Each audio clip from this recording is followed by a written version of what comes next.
Hello, and welcome to Fearless Authenticity with me, Jeanne Sparrow, my podcast about finding our success in the gifts of who we truly are. Now, these are conversations with people who have walked the walk and talked the talk, and I hope that it will be an inspiration to all of us to find new ways to use our unique gifts, to pursue our passions, make our dreams come true, and engage with the world in the way that we were created to serve each other. Now, like I like to share, I hope this gets deep because that's where the best stuff lives. But don't get it twisted, because it is about the fun of life, because if it ain't fun, it ain't worth doing. So let's dare to be brave, be free, be you together. Now, my guest today is a Chicago legend of the tastiest kind. She is an outstanding chef, astute businesswoman, community leader, and sparkling television personality who has appeared on outlets across the nation. She is also a Chicago Tribune columnist and the author of a memoir cookbook, but she's perhaps best known as the breakfast queen who fed Chicagoans for 33 years from her bakery and beloved breakfast restaurant. She is the subject of the moving, award-winning documentary Breakfast at Ina's, and the title she wears most proudly is Polio Survivor. She's at the top of my list for fearless, kind, honest people that I know. She's been like another mother to me, so I am beyond honored to welcome the one and only Ina Pinkney to the Fearless Authenticity Podcast. My love. Oh, my love, your other mother. Oh my God. You made my day, my week, my year. You know that's who you are to me. And it is so glad. It's such an honor to have you with me. Like I say that it's always an honor when people give me their time to talk about things, but you and I have had these conversations for many years. And so I'm happy to be able to share it with other people. And it's hard to even know where to start. But first I want to say, thank you for encouraging me and being such an example and an inspiration for this thing I call fearless authenticity. You share the gift of yourself, and I've seen it with so many people and the reactions they have with your cooking, your writing, the way you've run your businesses. Who you are always shines through. And I'm sure all of that required a lot of work. And at the time of this recording, we are just beyond the anniversary of when you opened your very first restaurant 32 years ago. And before that, you were working and had a bakery and things like that. Now, that many decades of success has got to, when you're looking back at it from this vantage point, has got to be astounding for you, especially in a business like the restaurant business, which is not known for its longevity or success, right? How did you figure out what you were meant to do? Because I feel like, and did you know that this was what you were meant to do? Because I feel like it is, right? Like you found your place. The shock when I say this is that I never baked my first cake until I was 37 years old. And I tell people I had 21 jobs in my life and I was fired from 19 of them. And I learned something from every one that I needed to use later. But how did all of this come to be? When you gave the intro and said the title I wear the proudest is Polio Survivor, it starts there as a disabled child. I had polio when I was 18 months old. And because I couldn't play with children, I sat with adults. So I knew a lot by the time I was 6. But what did I hear? I heard that having a disability was a fate worse than death. I heard that when you went to the hospital, they took you to die. And that I heard that whatever this was that I was living each day, I only get 6 of them. And that guy they talked about yesterday got 39 of them. I had no idea. And when you're 6, you have no grief for a life not lived. And I only knew when they told me I was going to the hospital that I was going to die. Wow. And I had no fear because I didn't understand what that could mean. Okay. But when I woke up after surgery, I thought they made a mistake. And in that nanosecond, I understood second chances in a way that a 6-year-old might understand that. But I carried that with me. Now, did I try to fit in? Always. Did I make mistakes? Always. But I always came back to this notion that I was given another chance, and what was I going to do with it? And so I tried out a lot of things, and jobs were one of those things. Now, you have to admit, to get 21 jobs, I had to be a damn good interview. What's one of the craziest jobs, or maybe the one that you learned the most from? Some of them I didn't last that long, but what I learned, and this is the strangest. It was winter. I was working at a barter company, and I came to work with a pair of pants under my dress because it had snowed. And I had to walk the length of the building, the office, from the front door to the ladies' room to go take off the pants. And I got fired because you couldn't wear pants to work. And I am not lying. I am not lying. The excuse didn't matter. I broke the rule. Now, women could not wear pants to restaurants in the 60s in New York. And then they broke the rule a little bit. They expanded it. And then you could wear a pantsuit, but you couldn't go in with slacks and a shirt. And there was one socialite who hated it, and she was the one that started breaking the rule. She was wearing a pantsuit to the Four Seasons restaurant, not the hotel, the restaurant, and they wouldn't seat her. And she was wearing the jacket, was a nice long jacket. She was one of those fancy, fancy ladies. And she stood in front and took her pants off and handed her pants to the coat check and said, check these, I'll be back later. And the jacket was just long enough. It would have been mini in those days kind of thing. And she sat down. And I thought, these are the people that I admire most of all. Most of all. And then it was a book, a Madeline, from Bemmelman's book, Madeline. And Madeline was a little girl that lived in a school with 12 other girls in her school. And they were all perfect little girls, and she was not. They would go to the zoo, and the little girls would cower away from the tigers and the lions, and Madeline would be right up at the fence looking at these people, looking at these animals. And I thought, I know her. She lives inside of me somewhere, and I have to find that. And then when I read at the end of the book that she went to the hospital and she came out with a scar on her belly, she had appendicitis, and I came out and had a scar on my knee, I thought, I know who she is.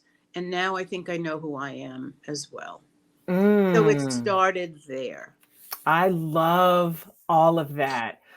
I want to touch a little bit on that piece you said about, did you try to fit in? And were there moments when maybe you had fear or encountered resistance, either internally or externally applied? How did you overcome those moments to live truly as Ina, as the spirit of the person that you have become and the gifts that you realized you had to share? How did you move through those moments? Because I think that's the stuff that holds us back. At least that's my estimation of it, is that those are the moments that hold us back when we give into that fear or give into what other people are doing and want us to be.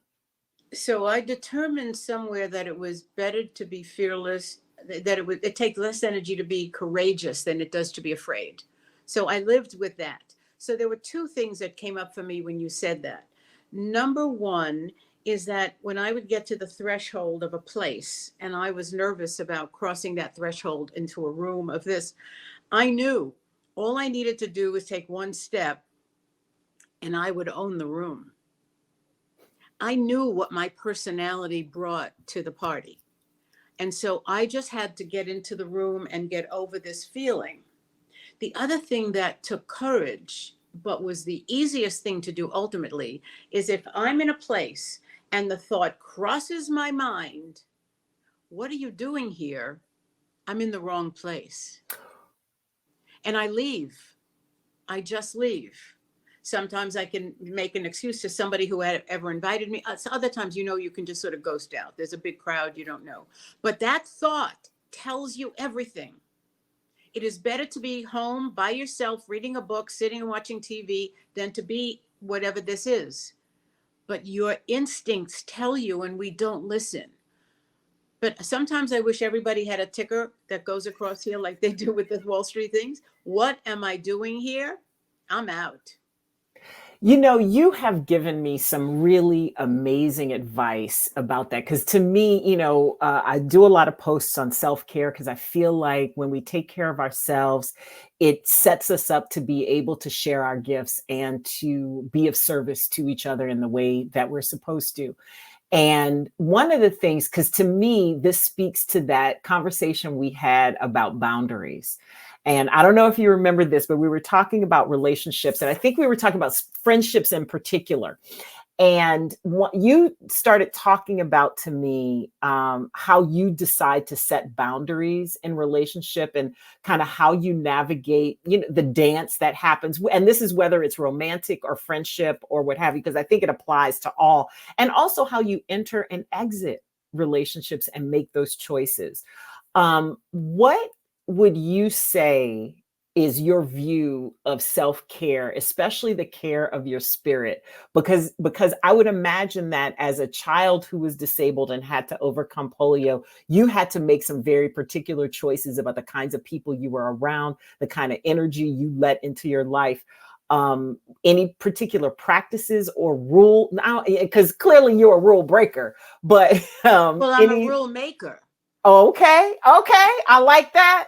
I'm a rule maker. And so I made the rules for myself that if I wanted to be included and the kids would want to go to the playground, we lived in Brooklyn, so the playground was a few blocks away, I would be the organizer and say, why don't we meet there after lunch? Which meant that I could leave early and I could get there and be there when they arrived. Now, yes, I got left when they left quickly after, but I didn't miss out on whatever that was happening there. So I made the rule. And they listened to me because it made sense. And I've never done anything to benefit myself that hurt anyone else, ever. That was one of the biggest rules of my life, because I was so bullied and marginalized and excluded my whole childhood and right through high school, that I would never, ever, ever do that. I mean, I was kinder than everybody around me, it seemed. But if I was the rule maker, let's go to the park after lunch. Oh, done. And everybody was there. So I figured out how to manipulate the situation to care for myself. I didn't want to be left out all the time. And I was always left out, always. So does that answer your question a little?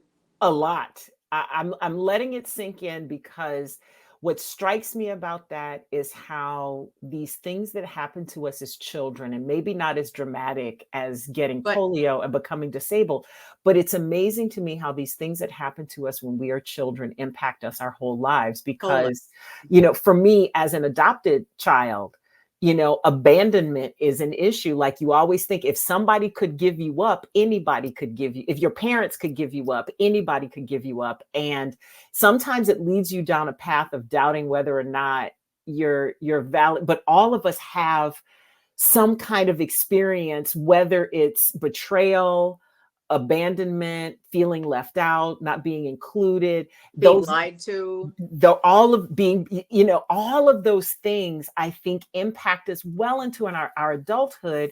And what I love about what you just said is how you turned it into something that not only serves yourself and takes care of you, but also takes care of other people. Yeah. And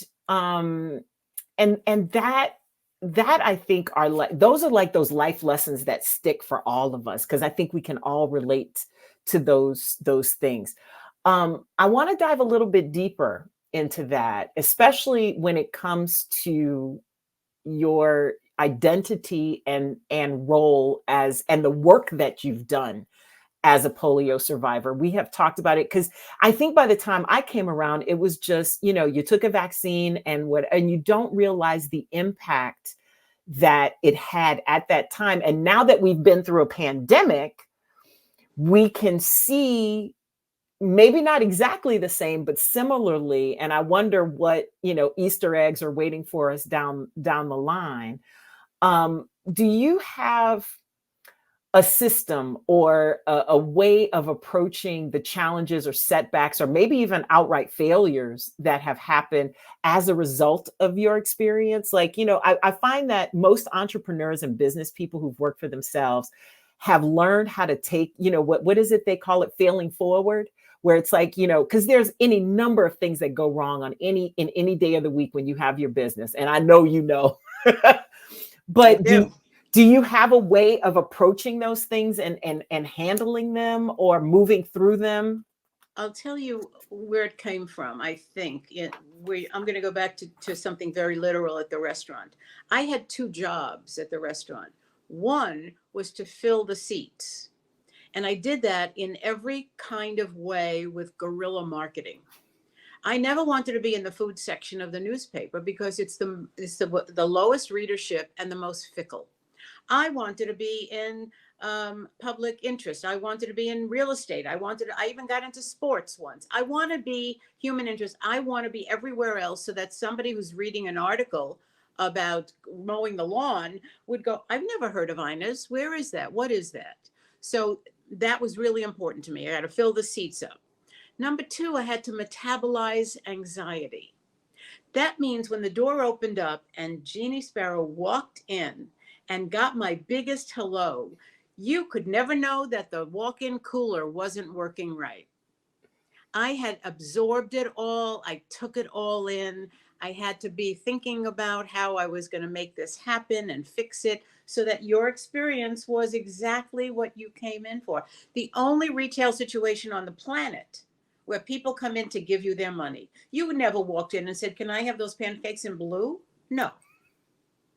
You came in to give me your money, and there's a responsibility and an honor attached to that. And I have to give you the best experience I can. So you couldn't know about the walk-in cooler. So those were 2 things. And I learned a lot in having to do that. And some people mistook my softness for weakness. I don't know how.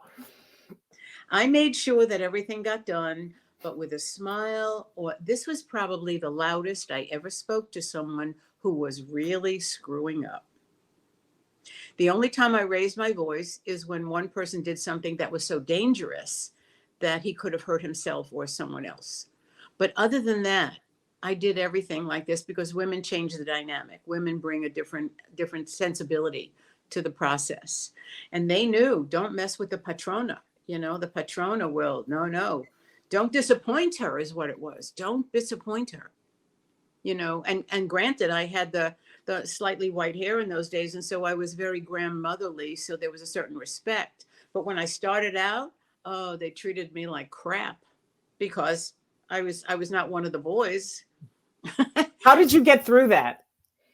I maintained the integrity of who I was always.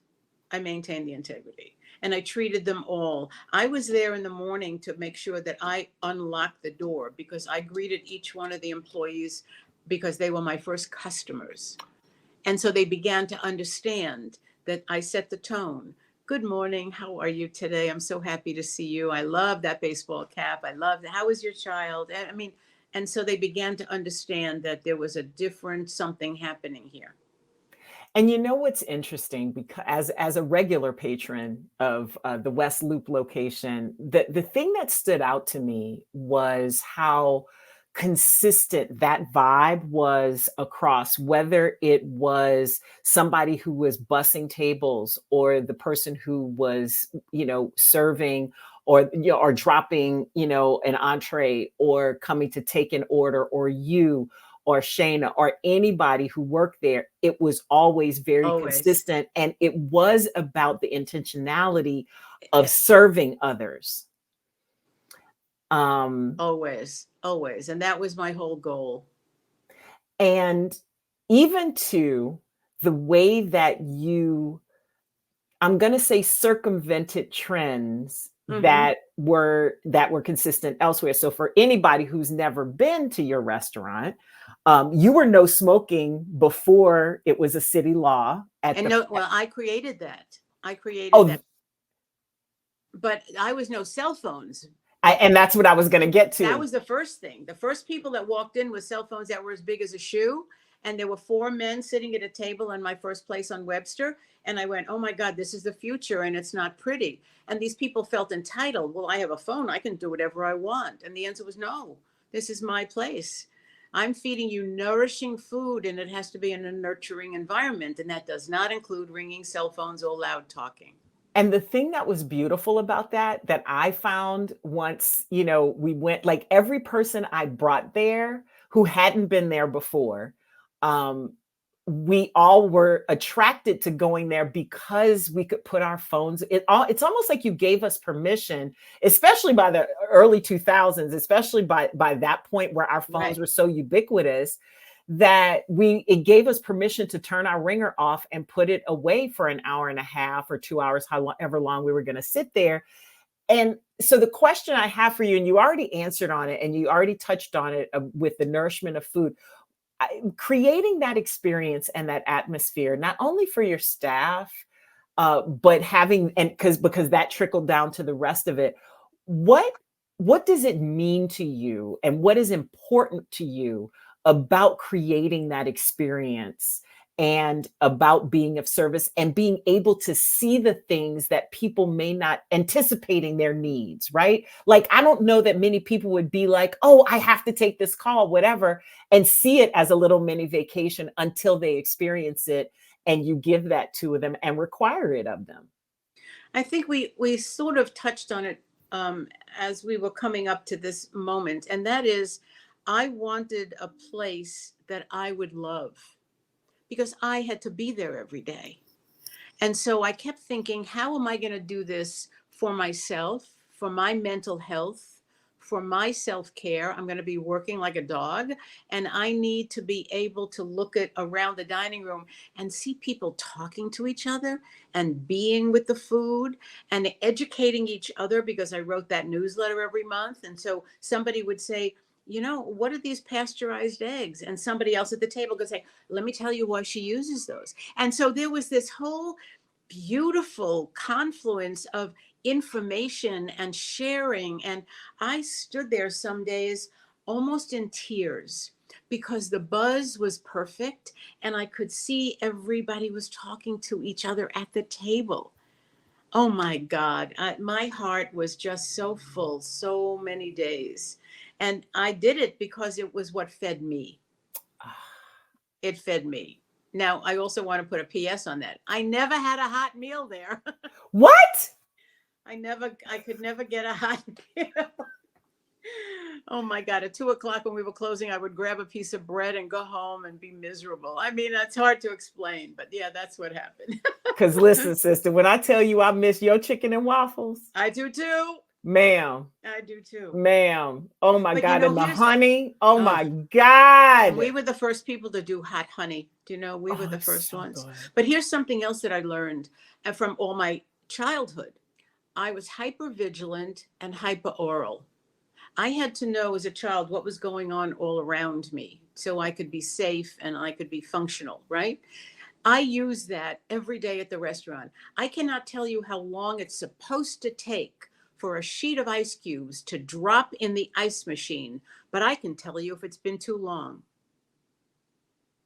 Wow. You hear a plate drop and you think, oh, they broke a plate. What do I hear? They broke a plate. Did anybody get cut? The food is on the floor or on the table or on somebody's clothes. Do I have to make sure we pay the cleaning bill? Did they clean up the table? Do they have to give them a different table? Do they have to remake all the food at the table? Wow. What do you think the rest of us who have only eaten at restaurants or maybe haven't been in service for a very long time in our work lives in that way, what do you think the rest of us can learn about how you've taken these things from different parts of your life and made a success out of it? You're great at synthesizing those things for people. What do you think is the takeaway for any person out there when you think about what you've been able to do with that sort of knowledge about yourself? So I have a superpower. And my superpower is that I'm fearless, but I am never reckless.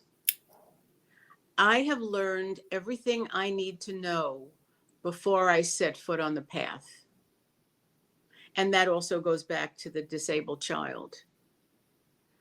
I go skydiving. I know everything that's going to happen before, during, and after.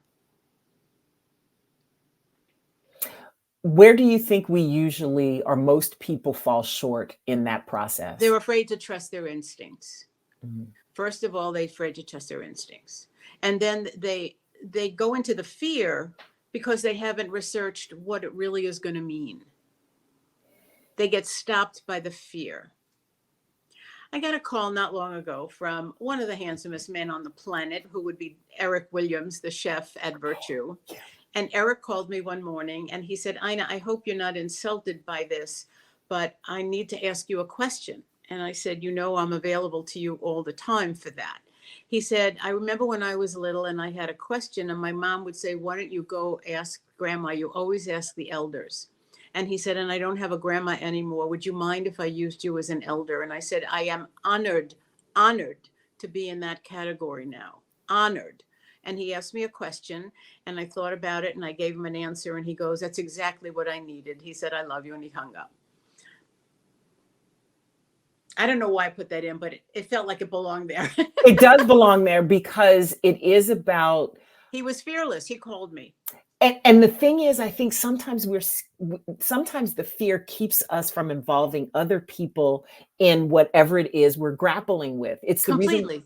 It's the reason why we don't reach out when we're in pain. Completely. It's the reason why we sometimes stay stuck in pain, because we aren't reaching out for the person who can say the thing at the time. And going back to your earlier point about intuition, Right. It's like if we listen to that, then we would know who to call. Right. I mean, when I wanted to go skydiving, of course, I found a person who went all the time. And I sat down with him. He was one of my customers. And I said to him one day, Jillian, what are you going to do today? He says, I'm going skydiving. And I went, oh my God, I want to do that so badly. And he said, well, it's my last dive for the season and in the spring. And he called me one day and he said, come over. And I sat down with him and I said, tell me everything. I said, take away the fear, that the unknown. It's really unknown. And it's the same thing. And he said to me, this is going to happen. This is going to happen. This is going to happen. And I said, and he said, and then you're going to be flying in the air. Oof. I was in heaven that day. I will never forget the feeling. I don't know if I can get there, but you might be convincing me, Ina. Well, you know what it is? Here's the thing. Just let me tell you as an aside also. You get no sense of falling. None. You get a sense of flying yourself. You don't you're so far up, 14,000 feet. The earth doesn't come up to you to meet you until you're like at 5,000 feet. Then you realize that you're going down. But when you get out of the plane, you are like this. You're just, and he swam literally in the air over to me and held my hands because he jumped out after me. You don't feel like you're falling at all. You feel like you are as free as you've ever been. And freedom, there's a good topic for us. Because of my mobility limitations, I have never felt free. And I always look to go for a speed other than walking. So yeah, do I like to ride on motorcycles? Oh yeah, I really do. Did I like to jump off the plane? Yeah, I really do. Do I like roller coasters? Yeah, I really do. I mean, I love that because I can't do that. Every step I take is very small, very measured when I can walk. And I'm always looking down, always, always. So let's talk more about freedom. What else does it mean to you? Because freedom, I feel like, is essential to being fearless. I feel like it's essential to being, who God put you on this earth to be. Is that to me is the ultimate freedom. But what does it mean to you? So I set everything up to succeed. Everything. When Bill, my former husband, was on his trip, he took several trips, and the one he had teachers on board, and he rented a boat, and they went down, and he was at the door of no return in Senegal and Ghana, and he called me early in the morning, and he goes, I ran out of money. And I went, no surprise here. I had already separated from him, and I got on the computer, and I wrote to every single person I could on the contact list. I mean, I peed and I brushed my teeth, and then I sat down at the computer, my nightgown. And 4 o'clock in the afternoon, from 5 o'clock in the morning, I finally got up and I sat on the sofa and I said out loud, I have done everything I can possibly do. And now I let go of the outcome. And I sat with my hands like this. I let go of the outcome. Now, mind you, if he didn't get the money, I didn't know what he was going to do. But my part of it, I did completely and totally and with all my heart and soul. You just affirmed something for me, and I'm going to share that in a moment, but I do have to share who your former husband is, because we know that, and some people may not realize that your former spouse and dear friend, Captain Bill Pinkney, history-making African-American sailor, the first Black man to sail around the world solo. First and only. Yes, via the Cape of Good Hope and Cape Horn. And he, of course, passed recently at 87. And your relationship with him, I think, and the way you were able to stay friends with him, because I think so many times when our relationships end, when our romantic relationships end, we are not able to retain the things that were still good about it. And I admire you and Bill for that you were There able was to a do wonderful that. article in the New York Times in September of 2019 called The Perfect Divorce, and it was about us. And it's online, and there's some really nice pictures of me in the 60s when I was really Yes. So, yeah, the answer is yes to that. We never forgot why we loved each other. We supported each other in every way we could. He remarried. I was certainly not a threat because I was the one who divorced him and reminded him of that often. So it was like that. But how did we get on to Bill? I said to I forgot you were talking about Bill calling you and how you let it go, and you did absolutely everything you could. And I let go of the outcome. And that is what I do all the time. I set everything up to succeed and I give it 100%. And then I let go of the outcome. The universe has to figure it out, however it's going to figure it out. And I have trust in that. So there's where the freedom comes from. The trust. I totally trust that whatever is going to happen is what is supposed to happen. And it's not a religious thing, except in me, it feels like a religion because I practice it all the time. And that's the key, because I have experienced that at certain moments in my life. And I have finally, I think at this point in my life, and I keep reminding myself of it because I don't want to forget this feeling. I've had some disappointments professionally recently, and had to kind of regroup and reposition myself, to kind of get back out there with some projects. And I said to my agent recently, and I shared this with you, I said to my agent, I was like, you know what? I did my part. And I'm done. And every other roadblock that has happened since, I've been like, I guess that wasn't meant to be. And these two words, and I've talked about this on my social media, and I've talked about it with you as well. So this is probably going to sound familiar, but the idea that when those roadblocks happen, it's either protection or preparation or both. Like it's either keeping you something that really wasn't going to be right or wasn't for you, or it's getting you ready for something bigger because you weren't preparing for the greatness that was coming. Boy, and you are so right. That's what it feels like, what you're talking about. You just synthesized it perfectly. It's exactly right. In Yiddish, the word is bashert, and bashert means meant to be, but it means more than that. It's much more than that. But yes, I am a big believer in that. And it's not as though I think there's a master plan for all of us. I just think things come along in different ways and you need to be aware. I always say that life is like baking a cake. It's raw for a really long time, and it's perfectly baked for a very short time, and it's overbaked forever. So it's up to us to make sure that we're paying attention to when something is perfectly baked. And that's when we go after it. But up until then, it's like mushy, and over here, hockey puck. But over here, it's that little bitty zone. I love it. It's a zone, and you have to be mindful and pay attention.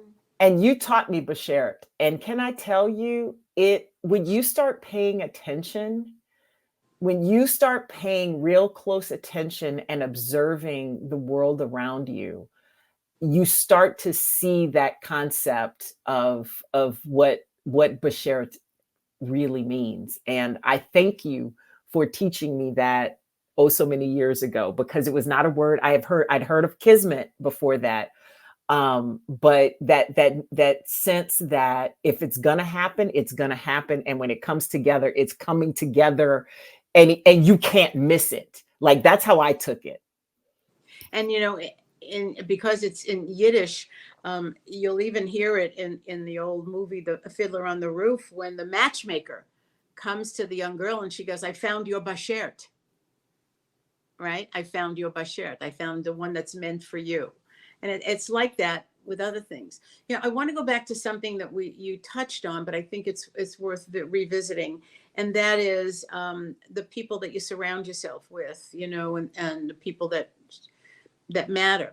I have a very small circle of trust. And if you step out of that circle, you don't get back in. And some people are afraid to let go of people. But you have to purge your people like you purge your clothes. If they're not serving you, if they're making withdrawals from your emotional bank account all the time, and they're never making a deposit, they are the wrong people. And there are other people waiting to get into that circle. And you just have to pay attention. I have no qualms about letting people go. And in this day and age, you don't answer a text for a while, or you don't phone. It doesn't matter. Everybody kind of drifts, and it's okay. It's not like I have a fight with anybody, or I just say, go. No, it sort of fades away, because that person is not getting what they need either, because you're not buying what they're selling. You said a word. The circle of trust is very small. I like that. I like that a lot. As somebody who has trouble letting people go, it's hard letting things go, letting people go. Sometimes it's easier to let the things go than people, even when they're causing harm. Well, that goes back to your childhood. Mm-hmm. Of course it does. And then my friend Edith, who was 96 years old, who passed 2 years ago, who was a brilliant therapist, she would look at you and she would say, "Get over it." Okay. My therapist has said the same thing. And for the most part, I have. There's always these little remnants, and she calls it threads hanging. She was like, sometimes you got to file, and you just got to go in and clean them up. Got to go in and clean them up. And that's kind of what you're talking about with that circle of trust. Right. A couple of months ago, I went through a couple of weeks of feeling really sorry for myself about my leg. And that's not me, as you well know. I mean, I've been dealing with this leg for 78 years. It is nothing new here. But I don't know what it was, but I was just sort of blue about it. And I went to have a pedicure, and I have my feet in the water, and the young woman who cares for me, I officiated at her wedding. I mean, I've been going there forever and ever. She and her cousin own the place. And she pointed to my right leg and she went like this, and she was looking somewhere else. And I went, "Really?" And she pointed again at my right leg, and she did that. And I went, "Are you kidding?" And she went, "Oh, I'm so sorry, because you have to lift my leg out of the water to put it on the stand." And she said, "Oh, I'm so sorry." And I said, "Lean, I don't know what it is, but the last couple of weeks I have been feeling really, really, really bad about this." And she said, "So the Buddha gave you a great brain, and the Buddha gave you the most loving heart, and the Buddha gave you great beauty, and the Buddha gave you the leg." And I went, "Oh." And her cousin yells out, "So you think anybody has a perfect life?" And it flipped the switch. Oh, I love that. The Buddha gave me the leg. Oh, all right, I accept. Mm-hmm. That's all. I'm fine. And that's a beautiful way to say it, because I think sometimes when we talk about these perspectives, we can make ourselves feel bad, or we can make others feel bad, because it feels like judgment when it's like, "Oh, you should be grateful for this, and that." Like, that's a very different way of bringing it. Here's what you've been given. And all of these things are gifts. I have been asked, I'm the chair of a global post-polio syndrome advocacy group. And when people hear that, and I do a lot, because next week is on the 24th is World Polio Day, and I'll be doing a lot of speaking. Other people, non-disabled people, will say to me, do you wish you didn't have polio? And I always say, then I wouldn't be the Ina I am. And I don't know. The other Ina would have been fine. But this one is really different. And this is the one I choose. And I do choose this one. Talk about the power of choice. Ooh. Oh my God. I'm trying to think of a really good example for you here. I don't know, maybe walking into that room allegory that I gave you before, or metaphor. And when I walk into the room, I own the room. I choose to own the room. Because a lot of times people think that stuff happens to them, or it happens because you're a certain way. The idea that you can choose your outcome, and I'm imagining that you've done that and had to do that, were required to do that, having a disability, because I'm imagining, especially at the time that you became disabled, disability wasn't seen in the way that it is now. And there's still issues, right? Still huge issues, and lacks of awareness, but we have made progress, at least to a small degree. But I would imagine that the number of people telling you couldn't do something was far higher than now. And I would also imagine, let's add on age to that at this point, because, when you have a life beyond 50, 65, let's say 65, since that's the average retirement age or whatever, when you have a life that lasts at this point, 25 years past that point? 15 years past that point? 15 years, I'm 80. Yeah, 15 years past that point, that's 15 years that people think is filled with nothing, I think. So there's another layer of people telling you what you can't do, or suggesting, even by the way they treat you, about what it is you can and can't do. So where's the power of choice when facing that sort of thing? When I was growing up in the 40s, 50s, you never saw a woman on television, except as a spokesmodel for something or other. I was told I couldn't get into medical school, where I really wanted to go, because I was disabled. I was told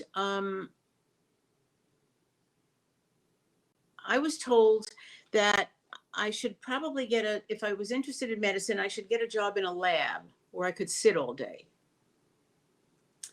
I went and I became a school teacher. And I did that for a while. I was not fired from that job. I want to tell you that right now. But I was told clearly, or by inference, that the world was not available to me in a way that I wanted it to be available to me. And so I tried to pass for normal for a lot of years. I did not wear a leg brace in those days. I limped, but I compensated in a way that you couldn't really tell. I tried really hard to fit in. Fitting in was all I could think about, because I was such an outsider. Does that help in any way? Yes, that resonates 100%, because what I'm hearing is that you were getting this message in, but you were circumventing it and making your own choices. Yeah.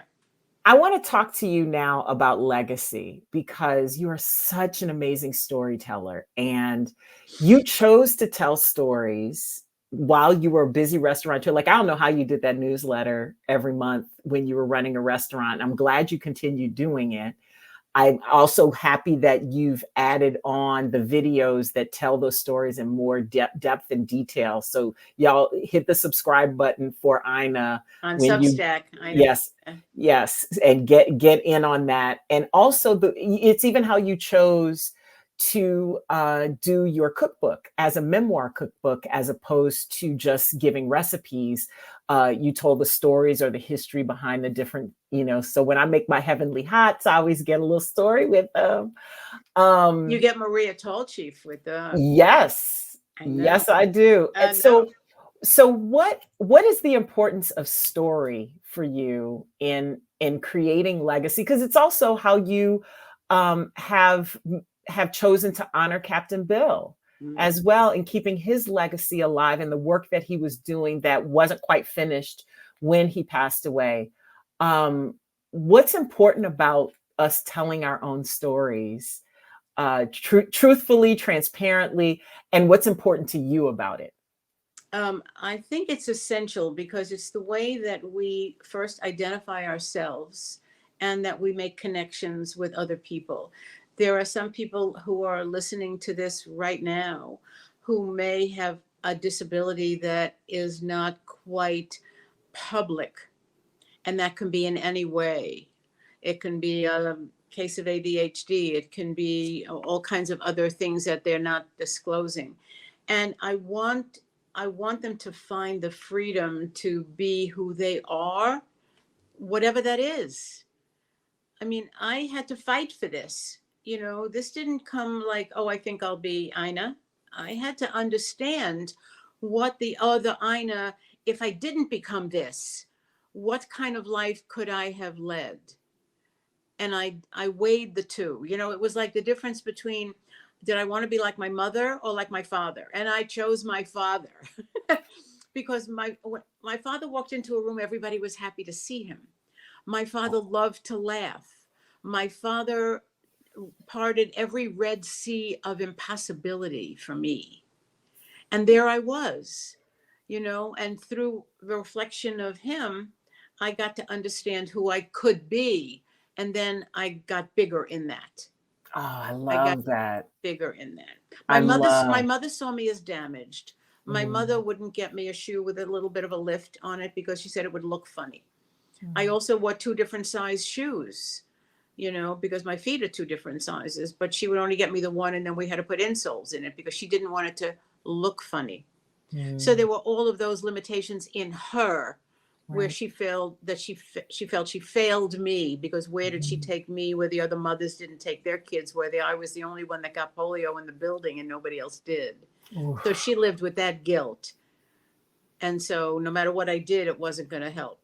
right. But I wanted to be like my dad. I mean, you see him back Mhm. there. I Yes. got him into modeling after he turned 50.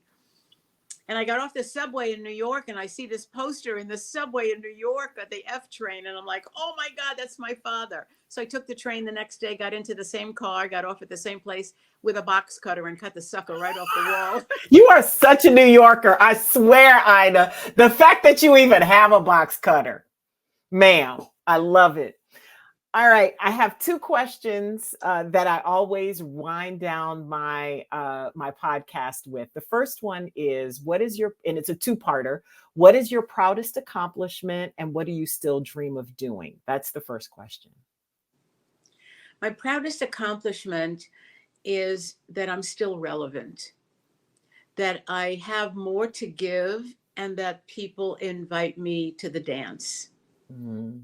And that means that I did everything right all of these years.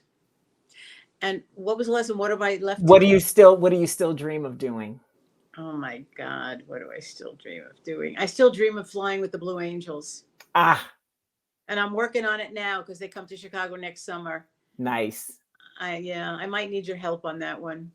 I 100% believe that you will do it. And whatever I can do to support, like literally, I would just be some window dressing for that one, honestly. Well, yeah, we got to convince them that I could represent the disability community, because they only take up reporters, to Right, get the press on it. right. Well, you qualify as that, as many stories as you've told. Yeah, but the disability might get in the way unless they understand why I need to do it. I need to be a. And you're a thrill seeker. Let's keep it real. But we And don't I have to and I tell them like that the now. uniforms. I And had lunch with a Blue Angel a couple of years ago. I'll never get over it. I bet you won't. And my final Uh, question is, when do you feel like you are at your best, truest, most authentic expression of yourself? God, I have been getting up every day feeling happier than I have ever been. every day. I feel the joy of owning the day. I do the things that matter. I'll be doing a cooking demonstration for a charity tomorrow night because hunger is political violence, and I'm doing something for them.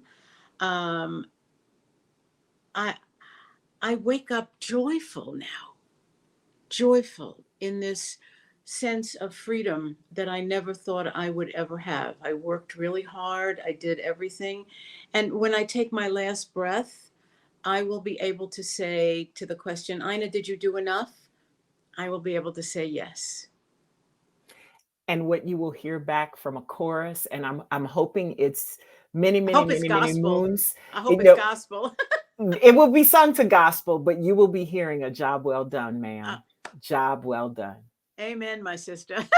Thank you so much, Miss Ina Pinkney. Oh, thank you for sharing your time with me and letting me tell my stories, which I hope will help people. I think they will, because they've always helped me, and that's why I wanted to have you on. Thank you. Many, many blessings, my other mother. You know what I always say? I have too many faults to be perfect, but I have too many blessings to ever be ungrateful.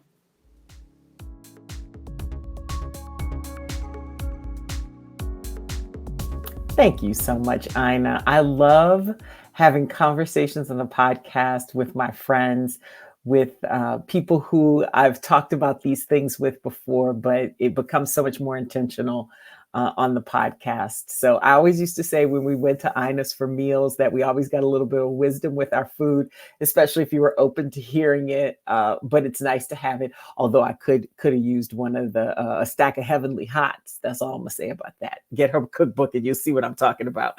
Here's some of the highlights though from what I want to pull out from that conversation. Understanding what it means to get a second chance. I think even though she learned that from having a disability, I think so many of us miss those moments when we've gotten a second chance and what that actually means. And the fact that once you get one, it makes you appreciate it when you have second chances in the future. I also love the idea of seeing that woman who wore the pantsuit as breaking rules and using that as inspiration to become a rule maker. So it's not just about how you break the rules and that you broke a rule, but that you make a new one and set a new standard or inspire people to do something another way, no matter what motivates it.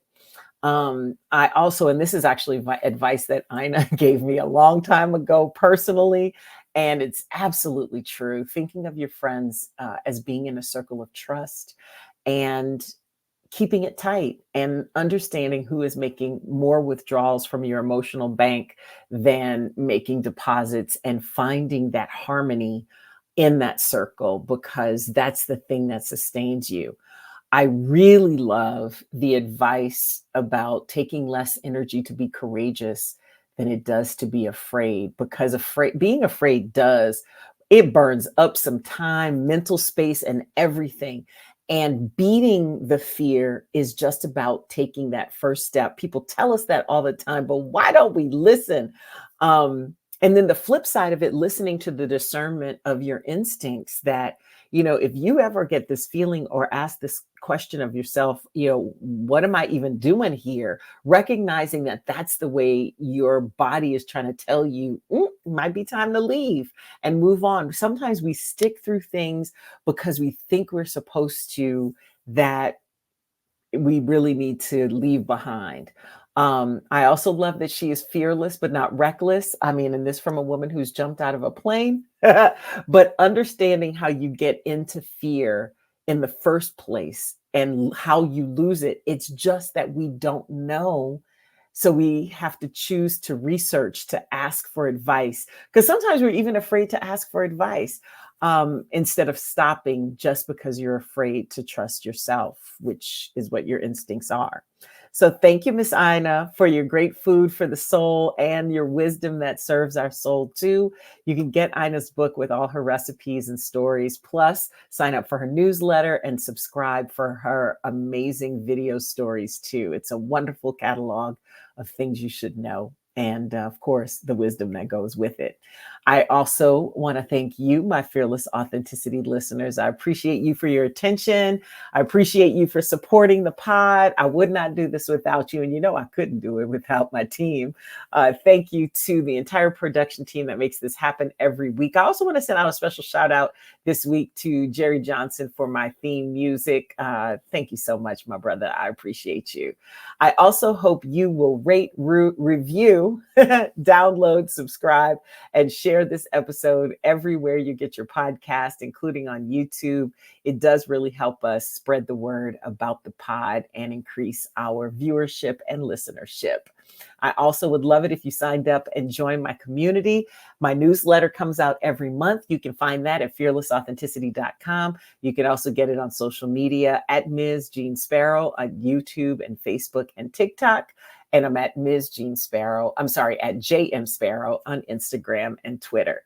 This has been Fearless Authenticity with Jeanne Sparrow. Thanks so much, and we'll see you again soon.